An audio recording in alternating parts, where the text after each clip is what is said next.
डायरियासाठी आरोग्य विभागाचा दूषित पाणी पुरवठ्यावर ठपका। आरोग्य विभागाच्या प्रयत्नानंतर रुग्णसंख्या आटोक्यात। पावसाळ्याच्या तोंडावर शेलूबाजार येथे डायरियाच्या साथीने नागरिकांमध्ये प्रचंड दहशत निर्माण केली होती। मात्र आरोग्य विभागाच्या प्रयत्नानंतर अवघ्या 3 ते 4 दिवसातच डायरियाची साथ आटोक्यात आल्याचे चित्र गेल्या 2 दिवसात कमी झालेल्या रुग्णांच्या आकडेवारीवरून दिसून येते।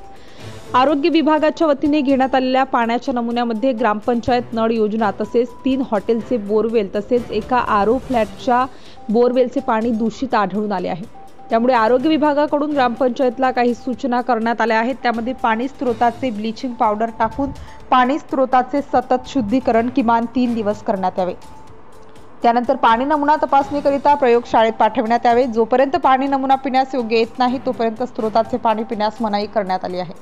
तरी वरील स्त्रोताचे पाणी पत्र मिळाल्यापासून पिण्यास न थांबविल्यास लोकांना अतिसार साथीचे आजार उद्भवू शकतात। तरी स्त्रोताचे पाणी न थांबविल्यास व इतर साथीचे आजार पसरल्यास आपण स्वतः जबाबदार राहा अशा सूचनेचे पत्र देण्यात आले आहे। आरोग्य सेविका सौ गुणमाला वाडेकर व सौ वनमाला भगत रुग्णांना उपचार करून सेवा दिल्याबद्दल त्यांचे कौतुकास्पद असून डॉक्टर महाकाळ यांनी आनंद व्यक्त केला आहे। धुमाकूळ महाराष्ट्र न्यूज साठी वाशिम जिल्हा प्रतिनिधी दिलीप अवगण पाटील। आपल्या परिसरातील ताज्या आणि महत्त्वाच्या बातम्या पाहण्यासाठी आजच आपल्या धुमाकूळ महाराष्ट्र न्यूजला YouTube वर सबस्क्राइब करा आणि बेल आयकॉन प्रेस करा।